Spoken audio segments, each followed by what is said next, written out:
அனைவருக்கும் ஆனந்தமான இறைவணக்கம். ஆனந்தம் மலரட்டும், ஆனந்தோலி பரவட்டும். என் அன்பு சிவ சொந்தங்களே, ஆனந்தோலி ஃபவுண்டேஷன் யூடியூப் சேனலுக்கு உங்கள் அனைவரையும் அன்போடு இருவரும் கூப்பி ஆனந்தமாக வரவேற்கின்றோம். முதல்கண் இந்த சேனலை சப்ஸ்கிரைப் பண்ணியிருக்க என்னுடைய ஆன்மீக சொந்தங்களுக்கு எனது ஆனந்தம் கலந்த நன்றியையும் ஆசீர்வாதத்தையும் தெரிவிச்சுக்கிறேன். இந்த நல்ல விஷயங்கள் பகிர்ந்துட்டு இருக்கோம், ஆன்மீக தொடர்பான நிறைய விஷயங்களை பகிர்ந்துட்டு இருக்கோம். இதை பார்க்குறதோடு மட்டும் இல்லாமல் எல்லாருக்கும் சொல்லுமாறு அன்போடு கேட்டுக்கிறேன். இன்றைக்கி நம்ம பார்க்க போகிறது கடவுளை பற்றிய நமது முந்தைய ஆடியோவில் 3 கேள்வி கேட்டிருந்தோம். 3 கேள்விகள், அதில் ஒரு கேள்விக்கு பதில் கொடுத்துட்டேன். இன்றைக்கி 2வது கேள்விக்கு பதில் கொடுப்பதற்காக இந்த ஆடியோ பதிவு போட்டிருக்கேன். இந்த 3 கேள்விகளுக்கு உண்டான பதிவையும் முதல் கேள்விக்குண்டான பதிலுக்குண்டான பதிவையும் பார்க்காதவர்கள் வசதிக்காக இந்த வீடியோட டிஸ்கிரிப்ஷனில் அதை லிங்க் கொடுத்துருக்கேன். அதை போய் பார்த்துட்டு இதை பார்த்தீங்கன்னா உங்களுக்கு புரியும். ஒரு அன்பு வேண்டுகோள், என்னை தொலைபேசியில் தொடர்பு கொள்ள வேண்டும் என்று நினைப்பவர்கள் காலை 10 மணி முதல் 4 வரை மட்டுமே தொடர்பு கொள்ளுமாறு அன்போடு கேட்டுக்கிறேன். 2வது கேள்வி என்னன்னா, விதிப்பிரகாரம் தான் எல்லாம் நடக்கணும், கடவுளை நான் ஏன் வணங்கணும் அப்படிங்கிறது தான் 2வது கேள்வி. இந்த கேள்வியை 2ஆக பிரிச்சுக்கலாம். விதிப்பிரகாரம் தான் எல்லாம் நடக்குமா அப்படிங்கிறது ஒரு கேள்வியாகவும், கடவுளை நான் ஏன் வணங்க வேண்டும் அப்படிங்கிறத ஒரு கேள்வியாகவும் வச்சுக்கலாம். இந்த விதிப்பிரகாரம் எல்லாம் நடக்குமாங்கிறதுக்கு ஒரு தெளிவான விளக்கம் அடுத்தடுத்த பதிவில் கொடுக்குறேன். இன்னைக்கு நாம் பார்க்க போகிறது கடவுளை ஏன் நான் வணங்கணும் அப்படிங்கிறதுக்கு பதிலை பார்க்கலாம். ஒரு முக்கிய அறிவிப்பு, ஆனந்தோலி ஃபவுண்டேஷன் சார்பாகவும் ஸ்ரீ பைரால் சக்தி பீடம் சார்பாகவும் சில நூல்களை வெளியிட்டிருக்கோம். எங்களது ஆன்மீக பணிக்காகவும் கட்டுமான பணிக்கு நிதி திரட்டுவதற்காகவும். ஏன்னா டொனேஷன் யார்ட்டையும் நாங்கள் கேட்டு பழக்கம் இல்லை. அதனால் இந்த நூல்கள் விற்பனை மூலமாக கிடைக்கும் தொகை எங்களது ஆன்மீக பணிக்கு உதவும் எனது அனுபவத்தை வச்சுக்கிறேன். தினமொரு மந்திரம் அப்படிங்கிற நூல், தினமொரு மந்திரம் 2019. இந்த 2019 வருடம் முழுவதும் ஒவ்வொரு நாளும் சொல்ல வேண்டிய மந்திரத்தை, தனித்தனி மந்திரத்தையும் பலன்களையும் அதனுடைய படையல் முறைகளையும் தெளிவாக இந்த ஒரு நூலில் கொடுத்துருக்கோம். 365 மந்திரங்கள் அடங்கிய புத்தகம். இந்த புத்தகம் விலை 300 ரூபாய். அதே மாதிரி சிகப்பு ஜோதிடம் அப்படிங்கிற இந்த நூல், சிகப்பு ஜோதிடம் அப்படிங்கிறது எளிய ஜோதிட பரிகாரங்களை நீங்கள் வீட்டிலிருந்தே செய்து கொள்வதற்காக உருவாக்கப்பட்ட நூல். எளிமையான பரிகாரங்கள், கிரக தோஷங்கள், பாவ தோஷங்கள், மந்த தோஷங்கள், திதி தோஷங்கள் அப்படின்னு எது இருந்தாலும் பரவாயில்ல, அத்தனையும் சரி செய்யக்கூடிய அற்புதமான வழிமுறைகள் அடங்கியது இந்த சிகப்பு ஜோதிடம். அதே மாதிரி இந்த பண அட்சய நூல் அப்படிங்கிறதுனா அரசாங்க வேலையில் இருக்கவங்க, தனியார் வேலையில் இருக்கவங்க, எந்தெந்த துறையில் இருக்கவங்க என்ன மாதிரி நடந்துக்கிட்டால் பணத்தை வசியம் பண்ண முடியும், பண வசியம் ஏற்படும், பணம் தங்கும் அப்படிங்கிறது சித்த வழிமுறைகளை ஒரு நூலாக கொடுத்துருக்கோம். இதனுடைய விலை 400 ரூபாய். அடுத்து எது செய்வினை, இந்த புத்தகம் பார்த்தீங்கன்னா செய்வினா என்ன, அது எப்படி சரி பண்ணுறது அப்படிங்கிற விஷயத்தை எல்லாம் தெளிவாக கொடுத்துருக்கோம். என்னுடைய அறிவில் என்ன தெளிவாக கொடுத்துருக்கோம். இந்த புத்தகத்தின் விலை 800 ரூபாய். இந்த நூல்கள் விற்பனை மூலம் கிடைக்கும் தொகை எங்களது ஆன்மீக பணிக்கு உதவும். உங்களது அன்பான ஆதரவை எதிர்பார்க்கிறோம். சரி, இன்னைக்கு டாபிக்கு போகலாம். கடவுளை நாம் ஏன் வணங்க வேண்டும், விதிப்பிரகாரமாக எல்லாம் நடக்கணும், கடவுளை நாம் ஏன் வணங்க வேண்டும் என்ற கேள்விக்கு பதில் தெளிவாக சொல்கிறேன். கடவுளை நாம் ஏன் வணங்கணும் அப்படின்னா, கடவுளை வணங்காமல் நம்மளால் ஒரு நொடி கூட, ஒரு நிமிடம் கூட வாழ முடியாது. இதுதான் உண்மை.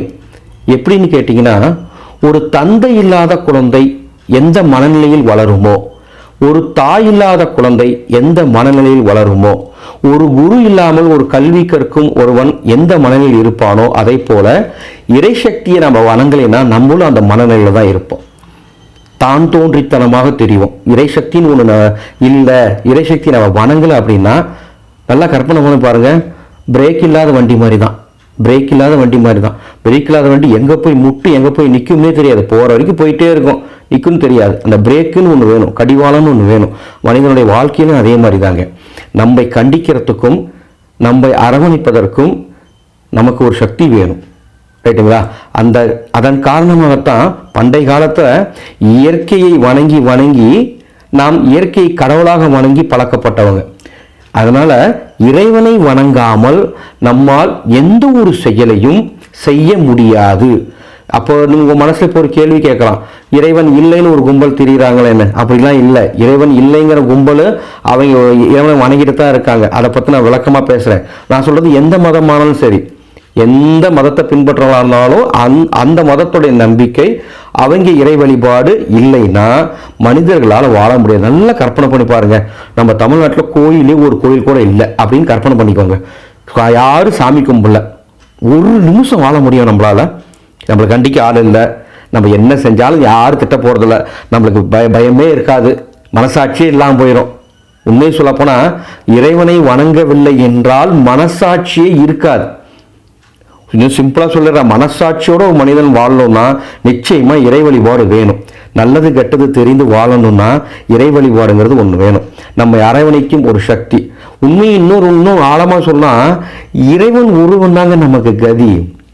நல்லா ஆழமாக செஞ்சு பாருங்க. நீங்கள் உங்கள் நண்பர் இருக்கீங்க, உங்கள் நண்பர்கிட்ட போய் அப்பா என் குடும்பத்தில் இவ்வளோ கஷ்டம் இருக்குது, என் தொழிலில் இவ்வளோ முறை இருக்குன்னு புலம்புறீங்கன்னு வச்சுக்கோங்க. முதல் நாள் உங்கள் நண்பர் என்ன சொல்லுவார்? கவலைப்படாதப்பா, கடவுள் உன்னை காப்பாற்றுவார், நம்பிக்கையோட இரு அப்படிம்பார். ரைட்டு. திரும்ப அடுத்த நாள் அதே நண்பரை சந்திக்கிறீங்க. திரும்ப அவர்கிட்ட போய் ஐயா இந்த மாதிரி பிரச்சனைன்னு சொல்லலாம். எப்போ நேற்று தான் ஒன்று நான் சொன்னேன், கடவுள் இருக்காரு, நீ தைரியமா இரு, இல்லை அந்த கோயிலுக்கு போய் இந்த கோயிலுக்கு போய் 2வது நாளும் சொல்லிடுறாரு. 3வது நாளும் அந்த நண்பரை சந்திக்கும் போது இதே விஷயத்த நீங்க புலம்புறீங்க. அப்ப என்ன சொல்லுவாரு? அந்த நண்பர் கோவப்படுவாரு. ஏப்பா நேற்று தான் பேசினேன், முந்தானத்து தான் பேசினேன், ஓட்டர் ரெக்கார மாதிரி ஏன்டா இதே பேசிட்டு இருக்க, கடவுள் காப்பாற்றுவார் போடான்றுவார். 4வது நாள் நீங்க அந்த தெருவில் நடந்து போறத உங்க நண்பர் பார்த்துட்டாருன்னா அவர் வேற ஏரியா பக்கம் திருப்பிட்டு போயிடுவாரு, உங்களை சந்திக்கிறத அவாய்ட் பண்ணிடுவார். இதுதான உண்மை, இதுதான் உண்மை. ஆனா நாம டெய்லியும் கோயிலுக்கு போகிறோம், அல்லது வாரம் கோயிலுக்கு போய் வந்து கடவுள் முன்னால் உட்காந்துட்டு அந்த சிலை முன்னால் உட்காந்துட்டு சொன்னதையே சொல்லி அழுதுட்டு இருக்கோமே. என்னைக்கு ஆஞ்சு அந்த இறை சக்தி நம்மளை வெளியே போன்னு சொல்லியிருக்கா, இல்லை நம்ம சொல்கிறத கேட்க மாட்டேன்னு சொல்லி தலையை திருப்பி இருக்கா? இல்லை தானே? அன்பு சொந்தங்களே, நமக்கு இறை சக்தியை விட்டா கதி கிடையாது. இன்னைக்கு காப்பாற்றுவோம், நாளைக்கு காப்பாற்றுவோம், சனி பயிற்சி நல்லா இருக்கும், ராகு பயிற்சி நல்லா இருக்கும், இந்த கோயிலுக்கு போனால் நல்லா இருக்கும், அந்த கோயிலுக்கு போனால் நல்லா இருக்கும், இந்த தசாபுத்தி மாறினா நல்லா இருக்கும்னு நம்பிக்கையில தான் நம்ம உடம்புல உயிர் ஓடுது. அந்த நம்பிக்கையில தான் நம்மளோட உடம்புல உயிர் ஓடுது அன்பு சொந்தங்களே. அதனால இறை வழிபாடு இல்லைன்னா நம்மளால ஒரு சனம் கூட ஒரு நாளைக்கு கூட வாழ முடியாது. அன்பு சொந்தங்களுக்கு நல்லா புரிஞ்சிருக்கும்.